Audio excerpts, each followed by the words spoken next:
Narcissists are in search for supply. They want to know that they're better than, which means that they have to have somebody that's less than, and that's where you come in. It's almost as though they're thinking, well, okay, I know that I'm surrounded by a lot of idiots, but I guess I'm just going to need to go back and show them how good I am. Even when they get frustrated, it makes me realize how unique I am. But then why Right. do you keep coming back? And the answer is I like pounding people, and I like showing my dominance and showing how much more smart I am. And so, and they Right. like to pick people who they think are going to be lackeys and flunkies. Well, hello there, and welcome to this episode of the Terry Cole Show. I really think you're going to love this one.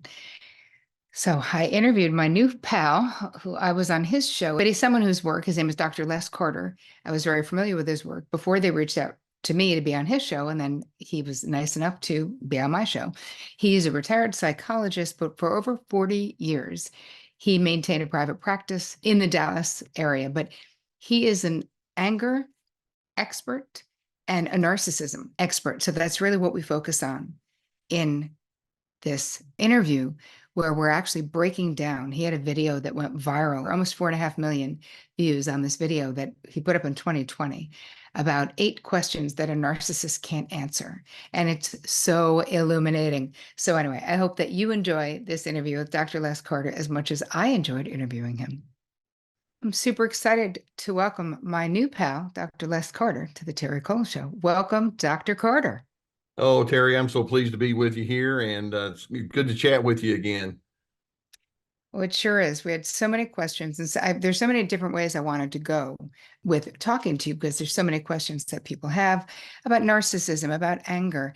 But then we looked I was really looking at your YouTube channel, which is so great, and there's just so much good stuff there. But there was a really popular one of your things just exploded and went crazy. So we're going to talk about that in a little bit. I'm going to ask you those questions. But why don't we just start with, can you share with us the journey into psychology and what specifically drew you to what you're doing now? Well, that's a great question. The standard joke in my family is I grew up with a dad who was in and out of prison my entire childhood, and he was a prison chaplain. And so the operative word is out. He got to come home every day. So, and then he wound up becoming a consultant to chaplains. And what he would do is he would help set up programs for people, but before they would be leaving and family kind of things and all. And so throughout my childhood, I was exposed to a whole lot of the down and outer type of people. And he wasn't bashful about exposing me to it, which I think is great. And particularly as I got older and in my college years, I'd go to the prison and eat lunch with him and things like that. And I knew really early on, and when I say early on, I'm talking about grade school, that I wanted to do something that was in the mental health profession. I didn't know what to call it back then.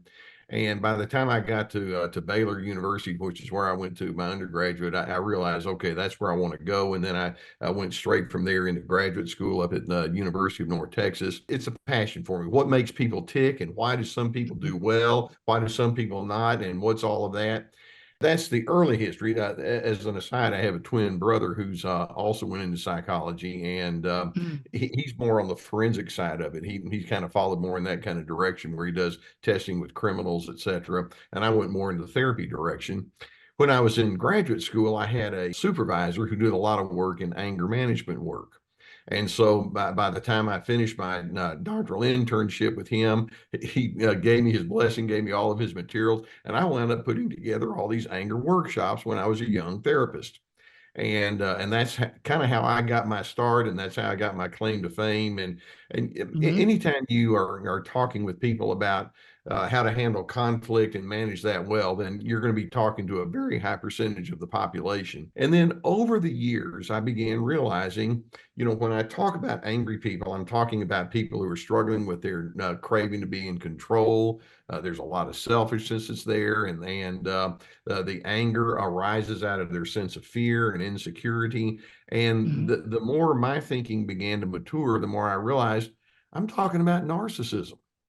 And this is something that it's part of the human condition. And if we're going to get to the core of it, we need to go all the way down into the who am I kind of questions. And so over the course of time and decades, and now I'm kind of getting in the old direction, becoming a septuagenarian now. And so yeah, I know. But Right on. it's been an ongoing growth and self-revealing kind of a process. I love it. I love to learn and I love to be with people and help. And so, I mean, in a nutshell, that's sort of where I've been and how I got to where I am right now. So interesting because these, first of all, I really identify with what you're saying about what motivates you. Like long before I became a psychotherapist, people's stories just, I was just transfixed by people's life stories where most people are like, oh, a therapist, you got to listen to people talk all day. I'm like, oh, it's fascinating. Like I absolutely love it. That's Right. exactly 100%. And loved it long before I actually was a therapist. But you have like kind of been in front of this curve when we think about narcissism in particular and the anger stuff, because these are the two real things that people want from you and people come to you for. Lots of other things too, but these are the main things I think that, when someone is saying who would be like the expert or one of the top experts in this area, you would be it. So for narcissism itself, let's talk a little bit about that and what for you, what sort of brought you to that as a specific topic? Is it simply, did it really just come out of the anger stuff where you Well, just kept it really seeing? did. Yeah. One of the things I tell people is you can tell the most about a person's psychological healthiness or lack of when you watch how they manage conflict. Mm. Uh, it's really easy for me to be nice to you and when you and I are agreeing on everything. Sure. But when you and I don't agree and when we have strain and tension, that's when we get to find out how healthy we are. When we talk about that, obviously the emotion that goes hand in hand with conflict is going to be anger. And when I say anger, strain, tension, agitation, annoyance, irritability, all of that. And then one of the things that begins to emerge when you're in that conflict is healthy individuals will say, well, what I'd like to do is, Terry, I'd like to sit down and talk with you, share with you my concerns. I'd like to hear yours. And let's see if we can have a nice meeting of the mind so that we can move on down the road, knowing each other more fully and having better coordination. That's what healthy anger would look like. Right. And and I'd like to think of as you and me personally, you and I could say, sure, we'll do that. And we Right. would make it happen. When you just describe it simply like that, though, so many people can't go there. Hmm. And then the question is, well, where do they go? And that's where the narcissism comes in. I'm sure you're familiar with Eric Fromm, the psychologist who he wrote heavily about narcissism. He popularized Hmm. the term malignant narcissist. His belief about narcissism runs very parallel with mine, or I should say, mine runs parallel with his. Right. He was before me, but he says it's basically the human condition. Every one of us has some level of selfishness. I Hmm. mean, going way back, we all have some level where we try to control, sometimes inappropriately. We all have some moments where we don't really show empathy as we need to. There are times Hmm. when we can sometimes think exploitively. There are times when we can want to be superior and we get caught up in judgments. It's the human condition. And healthy individuals will see it, they own it, they take responsibility, and they contain it. And so it doesn't really run away with them. Unhealthy individuals, it's like, let me see how far I can go with this. But like I say, when conflict shows up, that's when you're going to see the level of maturity or not, the level of self Hmm. awareness or not, and it's going to show up in that kind of time. It's interesting though, because I love the idea and I agree with what you're saying in that, you know, we all have possess these qualities, these capabilities, but we also possess the ability to overcome them, to change, to transform, to grow, to be better, to admit we made mistakes, to whatever. Where when you come to narcissism, you don't really have that ability to admit those things. So I wanted to talk about this video that you created in 2020, and it was 8 questions a narcissist can't answer. I have the questions in front of me, and I Okay, just good. thought that we would really enjoy my audience would really be interested. So let's start with the questions. I'll ask them, and how about you just fill in the blanks for All us? right, you got it. So, first question is, if you're asking this to a narcissist, you would ask them, what are some of your deepest hurts? Okay. One of the things we know about narcissism is they are scared to death to become emotionally vulnerable. And so when you say, I can tell you're hurting or you're struggling, aren't you?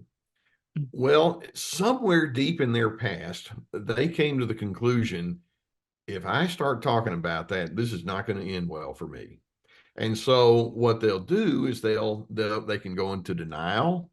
They can say, no, it's not that big of a deal. Or more commonly, they'll go into blame reversal. And they may say, well, if I'm having some problems, it's you. And I wouldn't be dealing with this if it weren't for you being inappropriate in the first place. But Mhm. when you just say, hey, look, I know you're struggling. I know you're hurting. I know you have your difficulties. Let's talk. And somewhere in their psyche, it's like, oh no, you're not going to pull that trick on me. Yeah. And you can see then that it implies I don't trust. There's a type of paranoia that they have. And so any revelation of a potential weakness is going to be perceived by them as, you're trying to get me, aren't you? And you can see that they're actually seeing in you the games that they play themselves. It's classic Yeah. narcissistic projection S- because they s- play games. So when you ask, would you tell me about what makes you feel hurt? It's like, no, I don't do that. And they have their pathological rationale for thinking that way. Right. Okay. So this would probably go along with the second one, which is asking a narcissist, why is it so difficult to admit flaws and mistakes? I want you to I want you to go back to when you were a little kid, when I was a little kid. Mhm. Let's well, I have a 5-year-old granddaughter, and let's say she draws a picture. And what's the first thing you're going to say when she says, "Hey, pops, let me show you my picture"? Well, you're going to say something like, "Oh, that's excellent. That's really pretty. That's great." And the kid learns over time. Okay, so when I do something, someone else is going to be out there, and they're going to pronounce a judgment. This is good. This is not good. This is excellent. This is mediocre. And Mhm. it's not just drawing a picture, it's doing your spelling words, it's how you look today. And kids grow up knowing there are plenty of judgments out there that I'm going to be on the receiving end of. I sure hope it's going to turn out good for me. And Mhm. yeah, when it's balanced and when it's done with kindness, then that's it becomes rather innocuous. Narcissists grew up knowing whenever I show up, there's going to be some sort of grading system. I'm going to have to figure out what's the correct answer so that when you ask me, what about my flaws or what about my pluses and minuses, I'm going to give an answer that's going to make me look pretty good. Because you see, I have to have Mhm. all A's and I have to have everything just line up correctly. Mhm. And so when it comes time to say, well, you kind of flunked on this one over here, didn't you? It's like, no, I didn't. And so they Oh. want desperately to let you know, well, I'm not just in the top half. I'm in the top half of the top 1%. So they must come across as flawless, and they're terrified when they think that you're on to them. So it's so much, it's so tightly tied to their fear of receiving a judgment that's going to be not Mm. favorable. And Yep. by the way, with little kids, one of the things, and you know this because of your work, instead of just giving grades at every time, every turn of the page, give descriptions. When my granddaughter shows me a picture, I might, Mm. instead of saying that was excellent, I might say something like, well, today was red was your favorite color, wasn't it?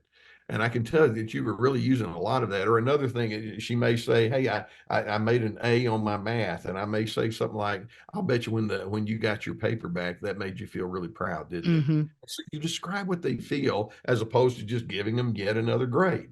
And Yep. but narcissists is like, no, it's all about the grades, and they don't learn how to go into that self-descriptive kind of mindset. Got it. Yeah, makes sense.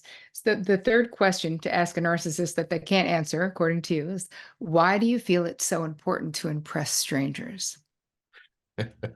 I couldn't remember where on that list it was, but yeah, narcissists are incredibly shallow, and Mm. but at the same time, they've got to have these pats on the back. You and I can go over to someone else and say, I'd like to kind of they like to do some humble bragging. I'd like to kind of Mhm. share about how I helped this little old lady over here. You're going to really think that I'm a really nice person, aren't you?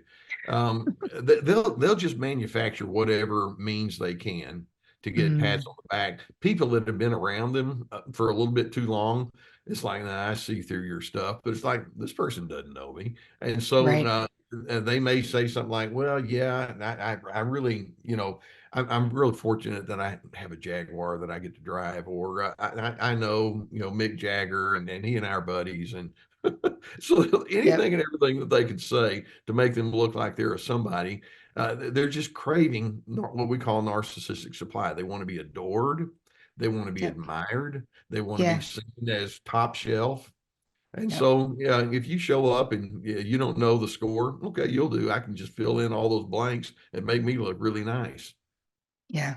So exhausting though when you do know a narcissist and you always hear them just just blow hard about their all the things and all the people and the name dropping. It's just so you'd get over it. You know what I mean? Where you're like, I was impressed the first time, and now I'm like, I definitely don't believe you. You Well, know? and you know how this works. The people that I'm drawn to are those who they can use self-deprecating humor sometimes, or they can say, Mhm. "Yeah, that was not my finest hour," or "I didn't exactly do this correctly," and they come across as being regular. When that happens, it's like, "Oh, I can relate to this person," Right. but the narcissist is like, "But I'm not regular. I'm better than No. that." Oh At yeah. I'm least in definitely their not mind. regular. So the fourth question in the 8 questions narcissists can't answer is why do my differences threaten you so much? Narcissists like to be in control. Yep. And so when I say, hey, Terry, let's try this. And then you say, but that's not where I'm at today. I've got some other kinds of preferences, or I have something else on my calendar. The narcissist is going to hear, you're rejecting me, aren't you? Hmm. What did I do? Why are you so down on my case? Yep. And you would be there thinking, I just said that I don't have the same preference, or I don't have the same interpretation or need or whatever, or my calendar's not working the same.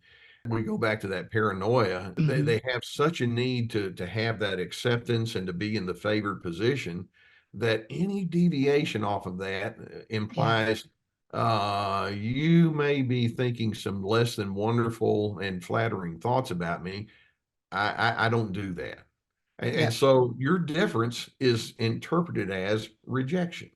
And Yes. it's amazing how they go to that space, but that shows the pathological insecurity they carry.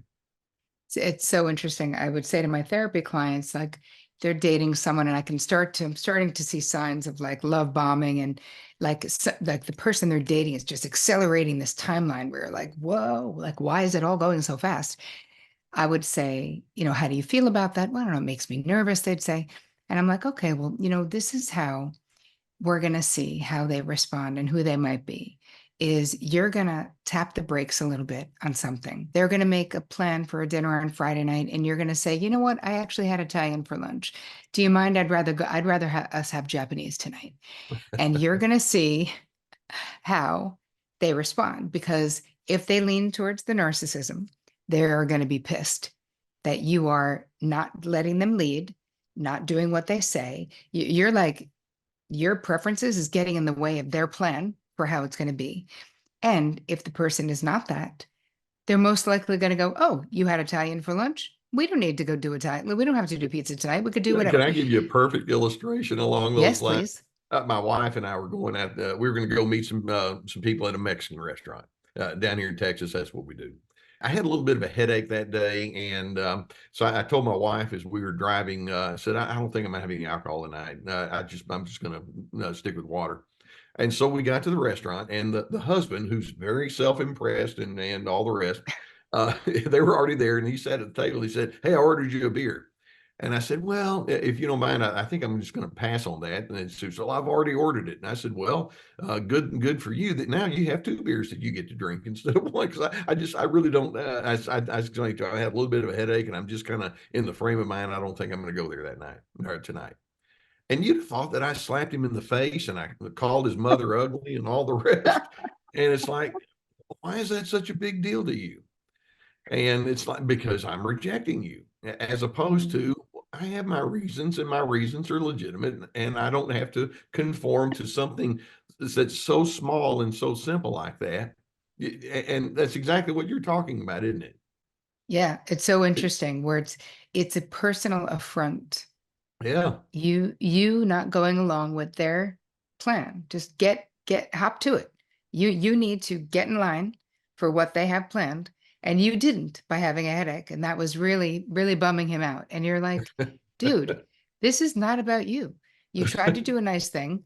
I didn't. Didn't feel nice to me because I don't want to drink. But it's interesting how you can see how personal Yeah. they're taking it, how personally, Okay, the next one is, do you honestly believe that your opinions cancel out other people's opinions? Of course, we know the answer to this. And of course, they won't frame it that way. No. I think it'd be interesting. How many times have you gone to that family gathering where there's 15, 20 people there, or there's a social group, and there's that one person that always has to be right? And Hmm. whether it's about politics or whether it's about, the movie that we saw or how to handle your teenagers or whatever it might Yep. be, they're just going to be these blowhards. They're going to explain to you how things ought to be. And then if you come along and say, well, actually, I think a little bit differently than that, in their mind, it's like, well, I have good news for you. I'm going to be here to set you straight because you're in the presence of greatness. I mean, that's how they think. Now, of course, they won't put it Yep. quite like that, but Yep. they have such a strong need to be in control. And that's one of Yep. the central features for what we're talking about with narcissism.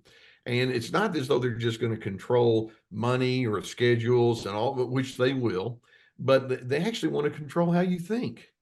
Yep. And so if you have an opinion that's not the same, rather than thinking, you have a different ethnic background from me, so obviously you're going to have a different context that you draw from, or Sure. you have a different set of life experiences from me. I think it would Yep. be interesting if we could put our thoughts together and find out how you arrived at your conclusion and how I arrived at my conclusion. We might learn something here. The narcissist is like, I already know everything I need to know, and like I say, you're going to be a lot better off when I fill you with me. I'll fill you in on how it actually is. Yeah, Okay, the sixth question they can't answer is, in what ways do you need to grow and change? yeah. Of course, when I wrote that, it's like, no, I'm talking more about on a personal level. See, when Hmm. you ask in what ways do you need to grow or change, immediately here they take it in almost that paranoid way. Like, did you notice something about me that was wrong? Yep. Yep. And so the implication is, well, who said I need to change? Yep. Yep. And they think so competitively, and they think in Oh. such strong control elements that if there's a suggestion that this is incomplete, or Hmm. you don't really have everything right, in their minds it's like, but I've got it all figured out. And Yep. there are some people that when the sky is blue out there, well, if they say it's orange, it's orange. Yep. And it's like, but it's not. Yes, it is, according to me. When they have these strong opinions that they want to foist on other individuals, and Hmm. they just can't seem to accommodate anything different, that's their pathological insecurity again.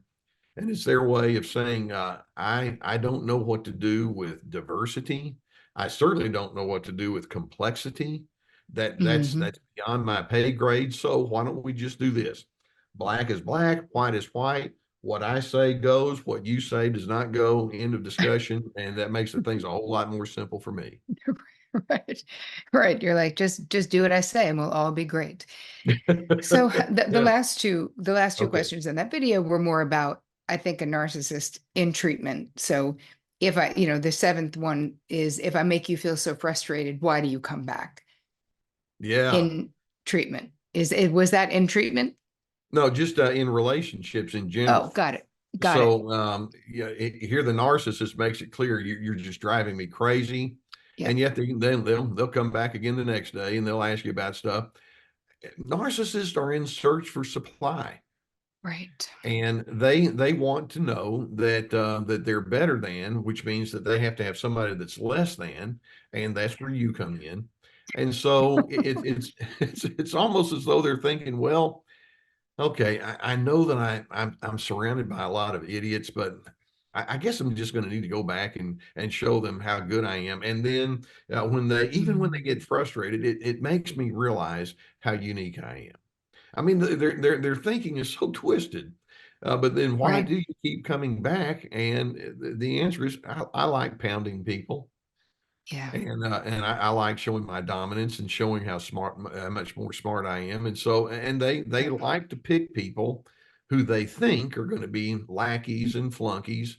And so Yep. when you say, well, but I don't wear that hat. I'm not going to do that. It's like, well, then we need to put that hat on you. And it's like, well, they're going to keep coming back until they figure out that it's just not going to work very Yep. well. But part of what's interesting is that if you're not a narcissist, and if you're someone who actually is looking for solutions in your relationship, it makes sense to go, like, if I'm so bad or if I'm so frustrating, why do you come back? Because we're not coming from the point of view. We don't get supply from conflict, right? Like, if you're a regular person who's looking to create a harmonious life or relationship, conflict is stressful and exhausting. So I think this is a really important distinction to make, that in that conflict lies the narcissistic supply for them. This is what they're doing. Your pain is their supply. Your Mhm. upsetness is their supply. Knowing that they have an impact on you, right? They feel powerful when they can see they're having an impact on you. And all of those things are supply. Is that Yes. accurate, would you say? 100%.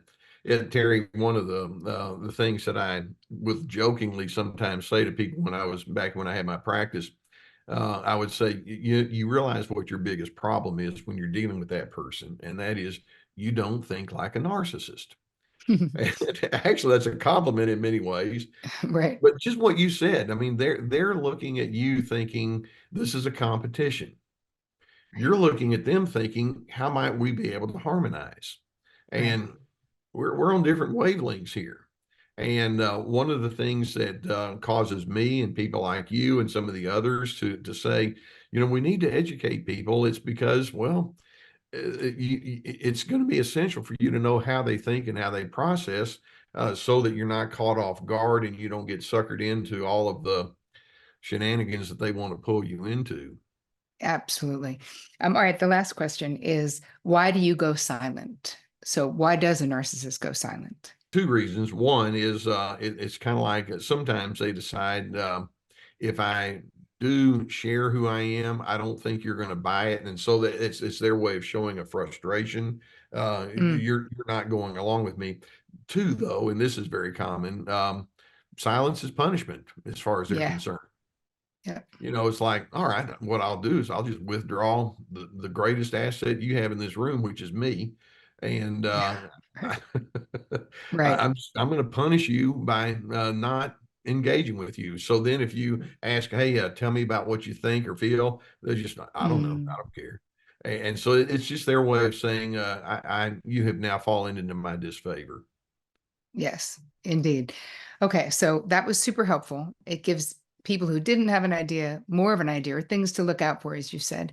For people who aren't that familiar, how do you define narcissism, and what do you think are the most common misconceptions about narcissism? Well, we often think of the narcissist as the person that is loud and obnoxious and just Mhm. so, look at me, look at me. I mean, sure enough, that would be it. What we don't realize is there's so many different ways that it can be displayed. First of all, when we talk about narcissism, we're talking about high selfishness, a high need for control, manipulative and exploitive tendencies, Mhm. a desire to be on the superior end, a low willingness to empathize, a need to be admired, and sometimes that can come off rather covertly. Some Mhm. are smart enough, or maybe the better word is wily enough, to Mhm. realize that, well, if they show their cards right away, they may chase people off. So they can come across as pleasant sometimes, and they may even ask you about your mother or about your background or Right. what you did last week with these other people. And you Mhm. walk away thinking, hey, this is good. But the problem with narcissism is there's Mhm. always an angle. And ultimately, they have such a need to be superior that they don't see you as being someone that's going to be equal to equal. What they're Mm, wanting is they're wanting someone to get inside their orbit with them and mhm. think, wow, what a nice person you are. And so at first, they'll come across well, and it's because they're sizing you up. Right, And the biggest problem is, well, if you don't think that way, then before you know it, they're kind of putting their clutches onto you, and you're thinking this is mhm. okay. And then they can do a lot of the data gathering. They find out about personal things in your life, and of course, they kind of quietly think, "Ooh, I just found out something negative, or a flaw, or a weakness, or a chink. This is going to work out well for me." And then when the time comes, here it goes. So there's this behind the scenes manipulation that Right, they have that, frankly, they're not all that psychologically aware of. It's much of it is just so habituated in them. And if you call them out yeah, on it, they'll say, no, that's not the case. But right, then on your end, if you don't think that way, then it just doesn't even dawn on you to think, well, this person's probably going to try to manipulate me when the time is right. I better be right. careful about that. And so that's what I mean when I say we don't think like a narcissist.